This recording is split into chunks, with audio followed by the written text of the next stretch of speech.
Surrender. Lahore Avari hotel کی lobby میں اشفاق احمد اور بانو قدسیہ مہمانوں کے استقبال کے لیے کھڑے تھے۔ ان کے بیٹے کا ولیمہ تھا۔ میں مفتی جی کے ساتھ ہوٹل کے ایک کونے میں بیٹھا تھا۔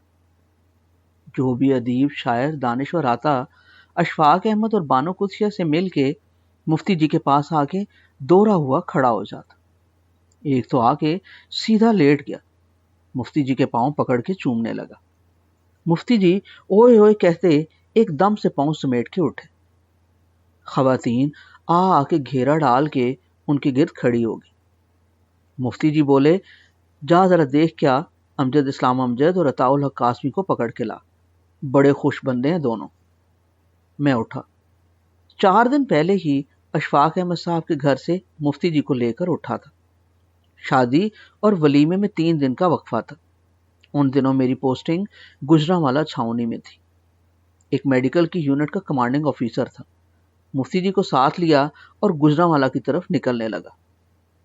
آپا بانو قدسیہ ہاتھ پکڑ کے بولی، ابدال دیکھ وقت پہ مفتی جی کو لے آنا ولیمے پہ۔ پروین عاطف بھی لڑے، تو ہمارے بابے کو اغوا کر کے لے جا رہا ہے۔ مفتی جی ہنسے، کیوں؟ اغوا ہونے کا سارا ثواب تم خواتین نہیں لینا ہوتا، کسی اور کو بھی کسی کے ساتھ بھاگنے کا مزہ لینے دو۔ مفتی جی کو لیے گجرانوالہ آتے ہوئے جی ٹی روڈ پہ وہ یادگار سفر تھا۔ ایسا ہی ایک نہ بھولنے والا سفر اور بھی تھا۔ اس وقت میں امی جی کو لے کر لاہور سے گجرانوالہ آ رہا تھا۔ بھائی جان کا فون آیا تھا، امی جی کی طبیعت ٹھیک نہیں۔ میں ڈویژنل ہیڈ کوارٹرز میں ایک رات کا آؤٹ پاس کہہ کے نکل آیا۔ رات گئے تک سی ایم ایچ لاہور۔ امی جی کے دل کے ٹیسٹ ہوتے رہے، ای سی جی ہوئی، کارڈیوگرام ہوا، ایکس رے ہوا، انہوں نے داخل کر لیا۔ آدھی رات ہو گئی۔ بھائی جان واسا کے ایم ٹی تھے، گھر چھاؤنی سے ان کا دور۔ بولے، ادھر امی جی کے پاس تم ہو؟ عرض کی، مجھے تو صبح دفتر ہونا ہے۔ بھائی جان سوچ میں پڑ گئے۔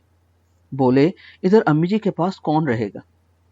میں نے عرض کی، اگر آپ اجازت دیں تو امی جی کو C M H Gujranwala transfer کرا لوں، ساتھ لے جاتا ہوں، ادھر علاج جاری۔ امی جی کی بستر پہ آنکھ لگ گئی تھی، ڈرپ چل رہی تھی۔ بھائی جان بولے، ہو سکتا ہے یہ؟ جی بھائی جان۔ میں نے ادھر بات کی، انہیں ٹرانسفر کاغذات بنا دی، تاکید کی بس گھنٹے ڈیڑھ بعد ڈرپ پھر شروع کر دینا۔ ویسے تو صرف ایمبولینس پہ لے جانے والا کیس ہے، مگر تم خود ڈاکٹر ہو، دھیان رکھنا دیر نہ ہو۔ فکر نہ کریں جی، بھائی جان کو بھی تسلی دی۔ امی جی کو گاڑی کی اگلی سیٹ کو تھوڑا پیچھے بچھا کے لٹا دی۔ ان کی پھر آنکھ لگ گئی۔ میں نے گاڑی راوی کے پل سے پار کی۔ ابھی شاہدرہ موڑ آیا ہی تھا کہ نیند کا ایک زوردار جھونکا آیا۔ ساری رات کھڑے کھڑے گزاری تھی، گرمیوں کا موسم تھا، گاڑی ٹھنڈی تھی، شیشے بند، سٹیئرنگ سے ہاتھ پھسل گیا، گاڑی ڈگمگائی۔ امی جی کی طرف دیکھا، وہ نیند میں۔ بایاں ہاتھ گیئر سے اٹھا کے ان کی نبض دیکھتا، سامنے سے آتی چمکتی چمکارے مارتی روشنیوں کے اوپر آسمان کی طرف دیکھ کے بات کی، اللہ جی، پوری کھول کے بات کی۔ دیکھو اللہ جی، 3 چوائس ہے میرے پاس۔ آنکھوں میں پھر نیند کے جھونکے ڈگمگائے۔ جھٹکے سے آنکھ کھولوں، گاڑی نہ روکو۔ بولا، اللہ جی، پہلی چوائس یہ ہے کہ گاڑی کھڑی کروں اور سو جاؤں، پر تو جانتا ہے امی جی بیمار، دل کا عارضہ۔ ڈاکٹر نے ادھر جو کہا تم نے بھی سنا، میں خود بھی یہ جانتا، تم نے ہی ڈاکٹر بنایا۔ اب میری جگہ ہو کے فیصلہ کرو، کیا سو جاؤں؟ تمہیں تو اونگ نہیں آتی، مجھے تو آ رہی ہے۔ دوسری صورت یہ ہے کہ گاڑی میں تیز میوزک بجا دو، مائیکل جیکسن لگاؤں، اس شور سے آنکھیں کھلی رہیں۔ پر امی جی ساتھ، بیمار، ان کی آنکھ لگی ہوئی، یہ اٹھ جائیں گی۔ گاڑی پھر ہاتھ سے پھسلے، سامنے ایک ٹرک سے ٹکراتے ٹکراتے بچا۔ اللہ جی، تم سے کیا چھپا ہے؟ امی جی کے سامنے بھی سگریٹ پی لیتا، تھوڑی دیر آنکھیں کھلی رہتی، پھر شیشے بند۔ دل کی یہ مریض، دھواں ان کے لیے ٹھیک نہیں۔ اب بتاؤ میں کیا کروں؟ میرے پاس کوئی اور چوائس نہیں اللہ جی۔ گاڑی، مجھے بس اتنی کی ہوئی باتیں یاد، پھر نہیں کچھ پتا کیا ہوا۔ مرید کے سے پہلے پہلے ساری بات کر لے، آگے سادھوں کی، کاموں کی 1.25 گھنٹہ۔ اچانک آنکھ کھلی تو میں ایمن آباد کے آگے سے گزر رہا تھا۔ امی جی اسی طرح سیٹ پہ سو رہی تھیں، ہاتھ اسٹیئرنگ پہ کپ کپائے۔ گجرانوالا پہنچ گئے۔ سر سے پاؤں تک ٹھنڈی گاڑی میں پسینہ آ گیا۔ یہ گاڑی کون چلاتا ہے؟ میرا سونا اللہ تیرے صدقے میں اسٹیئرنگ پہ ماتھا ٹیک کے سجدہ کروں۔ میرے سونے کو گاڑی بھی چلانی آتی، مسکین کو سلا دیا۔ کانوں سے سیٹیاں بجیں، دل دھک دھک کرتا پاگل ہو گیا۔ سیدھا سی ایم ایچ پہنچ گیا۔ امی جی کی ڈرپ جاری ہو گئی۔ مفتی جی اب اسی سیٹ پہ بیٹھے تھے۔ حیرانی سے میری بات سن کے بولے، چپو چھوڑ کے پتوار اس کے ہاتھ دے دو تو نیا نہیں ڈوبنے دیتا وہ، ہم ہی کملے ہیں، ہاتھ پیر آخر تک مارتے رہتے۔ کہنے لگے، شہاب کہتا تھا بس 2 بار کوشش کرو، تیسری بار اس کی چلنے دو۔ تم نے تو تینوں پتے کھول کے دکھا دی۔ اس نے گاڑی تو پھر سنبھالنی تھی، سب طرف سے نہ ہو جائے تو پھر وہ لمحہ ہوتا، اس لمحے لوگ مایوس ہونے لگتے۔ وہی لمحہ تو ایمان لانے والا لمحہ ہوتا ہے، اسی لیے مایوسی کو کفر کہا گیا۔ وہ تو امتحان کی گھڑی ہوتی۔ شکر ہے تم نے ڈنڈی نہیں ماری۔ وہ پھر کیسے ڈنڈی مارتا؟ اسے سب کچھ کرنا آتا وہ اسی وقت مدد کو جب ہم سارے جتن کر بیٹھیں۔ 1-2 بار جتن کرنے ضروری ہیں، 2 بار کر لو، تیسری بار کے بعد تو بالکل نہیں۔ پھر خدا کو اپنی چال چلنے دو، وہ ہمارے حق میں چال چلے گا اگر ہم نے اس کے سامنے سرنڈر کر دیا۔ وہ اپنے سامنے ہاتھ کھڑے کرنے والوں کو قید نہیں کرتا، قید سے رہائی دیتا ہے۔ کبھی پھر کیا سرنڈر یوں؟ مفتی جی پوچھنے لگے۔ اس وقت تو مجھے یاد نہ آیا۔ گجرانوالا سے پوسٹ ہو کے میں آرمی میڈیکل کالج راولپنڈی پھر آ گیا۔ پھر مفتی جی کے پاس انہی دنوں پتہ نہیں کدھر سے کہیں باہر سے شاید شیو کرائی کسی سفر میں، گردن پہ مسے باندھ کے، تھوڑی سے نیچے گول گول سے۔ سکن اسپیشلسٹ کے پاس گیا، بولا یہ وارڈز ہیں، وائرل ہوتے، ان کو کرائیو سرجری سے اڑا دیتے۔ اس نے ایک بڑے سے شوں شوں کرتے دھاتی سلنڈر سے نقطۂ انجماد سے بھی 350 ڈگری نیچے ٹھنڈی کی ہوئی مایا نائٹروجن ڈنڈی کو لگائے۔ وہ شعلے کی طرح لپکی، وہ ایک ایک کر کے وارڈ پہ لگاتا۔ وارڈ شر شر کر کے جلنے لگے۔ چند دن بعد وارڈ الٹا اور پھیل گئے، ساتھ سفید نشان کا دائرہ بھی ہر وارڈ پہ۔ سکن اسپیشلسٹ نے کہا، یہ نہیں، دوسرا طریقہ۔ ہر وارڈ کی الیکٹرو کارٹری، اسے ایسے چھوتے جیسے گرم کاویہ گھر کے تار پہ ٹانکا لگاتے۔ آگ بنا چنگاری لیے وہ ہر وارڈ پہ لگاتا۔ درد سے روح کانپتی اور چہرے کی جلد سے جلنے کا دھواں سا اٹھتا، ساتھ ایسی مہک آتی جیسے بکرے کی سری جلاتے ہوئے آیا کرتی۔ ایک ایک کر کے سینکڑوں وارڈز پہ وہ گرم نوک رکھی جاتی۔ کچھ دن ادھر کالا نشان بن جاتا، کچھ وارڈ جل جاتے، ساتھ اور ابھر آتے۔ 6 مہینے ہو گئے۔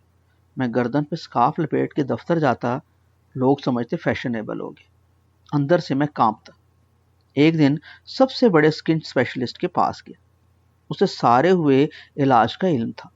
بولا، دیکھو یار، تم بھی ڈاکٹر ہو، وارڈز کا ابھی علاج دریافت نہیں ہوا، 2 طریقے تم نے دیکھ لیے، آج تیسرا اور آخری طریقہ آزماتا ہوں۔ یہ ٹیومر سیلز کو مارنے کا انجیکشن ہے، جدھر لگاؤ اتنی جگہ ختم، بیٹھو۔ وہ اپنی ٹانگوں میں لیے مجھے بٹھائے، اینک لگائے، ایک ایک وارڈ کو چمٹی سے پکڑ کے اس کے اندر انجیکشن لگاتا رہا۔ اس بار درد سب سے زیادہ، زبان دانتوں میں دی ہوئی اف تک نہ منہ سے نکلے، آنکھوں سے آنسو بہیں۔ 1.5 گھنٹہ وہ ایک ایک مسے کو پکڑ پکڑ کے ٹیکے لگاتا رہا۔ رات سونے لگا، غسل خانے میں گیا، آئینے میں اپنے چہرے پہ نگاہ پڑی، دل ڈوب گیا۔ غسل خانے کے اندر سے کنڈی لگی ہوئی تھی، میں کھڑا کھڑا سجدے میں تھا۔ اللہ جی، وہ ہمارا سب سے بڑا سکن اسپیشلسٹ، اس نے کہہ دیا ان 3 طریقوں کے سوا اور کوئی علاج نہیں۔ دیکھ، میں اللہ کو دکھانے لگا، اللہ جی، آپ کو تو آئینے کے بغیر بھی سب دکھتا ہے، دیکھ جگہ جگہ کالے بھدے نشان، جدھر جدھر ٹیکا لگا ادھر سوزش۔ اللہ سونا، سونا تو ہے، مجھے جیسا بنایا بندہ ویسا ہی رہنے دے۔ میں رو پڑا، آنسو گالوں سے پھسل کے ٹھوڑی کے نیچے آ کے بدنما مسوں سے لٹکنے لگے۔ میں آنسو پوچھے بغیر روتا روتا آ کے سو گیا۔ خواب میں دیکھا دن چڑھا ہوا، ساتھ والے کمرے میں دونوں بیٹوں کے کھیلنے کی آواز آ رہی۔ میں آواز دیتا ہوں، بیٹا حارث تمہارے پاس سبز پتھر ہے؟ بیٹا کہتا ہے بابا، لاؤ۔ وہ لے آتا۔ میں اٹھ کے پھر آئینے کے روبرو ہوتا۔ وہ سبز پتھر تھوڑی سے نیچے گردن پہ ملتا، آئینے میں واٹ کم ہونے لگتا، گردن صاف اجلی دکھنے لگتی، دل خوشیوں سے اچھلنے لگتا۔ اتنے میں ٹرن ٹرن کر کے گھنٹی بجی۔ آنکھ کھل گئی، دیکھا کہ بستر پہ ہوں، باہر دروازے پہ گھنٹی بجے جا رہی۔ پاؤں میں سلیپر پہنے اٹھ کے باہر آیا۔ لاہور سے چھوٹا بھائی بلال آیا کھڑا۔ ہم لوگ اسے گڈو بادشاہ کہتے۔ بادشاہ تم؟ میں خوشی سے نہال، اس سے بہت پیار۔ اس کی آنکھوں میں امی جی کی آنکھیں، دیکھتا تو اس کی آنکھوں میں ستارے چمکنے لگتے۔ گلے لگا کے اسے چپکائے اندر آیا۔ یار خبر دیتے، تمہیں لینے اسٹیشن پہ آ جاتا۔ صبح صبح کی گاڑی پہ اترا تھا، بس بھائی جان سرپرائز۔ واہ یار، ناشتہ لگ گیا، بچے ساتھ والے اپنے کمرے میں کھیلنے لگے۔ اچانک ناشتہ کرتے کرتے گڈو کی نظر میری گردن پہ پڑی۔ وہ دکھی سا چہرہ بنا کے کہنے لگا، بھائی جان یہ کیا؟ مجھے ایک دم خواب یاد آیا، بالکل خواب والی سطح، جیسے پہلے سے ٹیپ ہوئی دوبارہ چلی۔ پوچھا، بیٹا تمہارے پاس سبز پتھر ہے؟ کمرے سے بیٹا بولا، ہے بابا۔ میرے دل کی ایک ہارٹ بیٹ مس ہوئی۔ گڈو آنکھیں پھاڑے حیرانی سے تکے۔ بیٹے نے لا کے سبز پتھر میرے ہاتھ پہ رکھ دیا۔ یار ابھی آیا کہہ کے میں پھر باتھ روم آئینے کے سامنے جا کے کھڑا ہو، چہرے پہ وہی رات دیکھے سارے بھدے مسے کے نشان۔ میں سبز پتھر ان پہ بسم اللہ کہہ کے پھیرنے لگا۔ میری چیخیں نکلتی نکلتی بچی، آنکھیں ابل کے باہر، آئینہ جیسے کرچی کرچی ہو کے شور مچائے۔ ادھر میں نے پتھر رگڑنا شروع کیا۔ وہ 6 مہینے سے سارے اذیت ناک علاج برداشت کر کے جمے پھیلتے بدنما بدحیت مسے نشان یوں مٹنے لگے جیسے کچی پینسل سے لکھے پہ ربڑ پھیر رہا ہوں، جیسے خواب میں تھا۔ میرے ہاتھ پیر کانپنے لگے۔ یہ کیا ہو رہا ہے؟ 10 منٹوں میں پورا چہرہ، گردن، سب شیشے کی طرح صاف، بالکل صاف گردن اتنی اجلی جیسے پہلے کبھی نہ تھی۔ میں نے غسل خانے میں ہی سر زمین پہ لگا دی، اللہ کو سجدہ کیا۔ مجھے پتا ہے سجدے شکر کی قضا نہیں ہوتی۔ آنکھوں سے آنسو، دروازہ کھول کے میں دیوانہ وار باہر آیا۔ گڈو دیکھو، بادشاہ، اللہ بادشاہ کا کمال۔ وہ بھی حیرت سے آنکھیں پھاڑے دیکھتے ہوئے کھڑا ہو گیا۔ یہ کیا ہوا؟ واہ! وہ چھٹی کا دن تھا، اتوار۔ اگلے دن میں سر جھکائے بغیر سکارف لگائے اسی سب سے بڑے سکن اسپیشلسٹ کے سامنے کھڑا، اپنی قمیض کے اوپر والے بٹن کھول کے پوری گردن دکھا رہا تھا۔ وہ ہاتھ ادھر ادھر ہلاتا ہوا کہے، Bella it is a miracle, unbelievable. میں نے اسے وہ سبز پتھر بھی دکھایا، کہا اس پہ ریسرچ کراؤ، اس میں اینٹی وائرل خصوصیت ہے، شاید ٹیومر، کینسر کا علاج اس سے نکل آئے۔ وہ سر ہلاتا جائے، امیزنگ، میریکل۔ بولا، ادھر ریسرچ کدھر، کسی کو نہیں آتی ہے۔ مفتی جی کو جا کے ساری بات بتائی۔ وہ پھر وہی بات کرنے لگے جو لاہور سے گجرانوالہ آتے ہوئے گاڑی میں پاس بیٹھے کہہ رہے تھے۔ بس یار، دروازہ کھلتا ہے اسی وقت جب ہاتھ اوپر کر کے سر نیچے کر دیا جائے، اللہ کے حضور سرنڈر کر دیا جائے، وہ پھر ضائع نہیں ہونے دیتا۔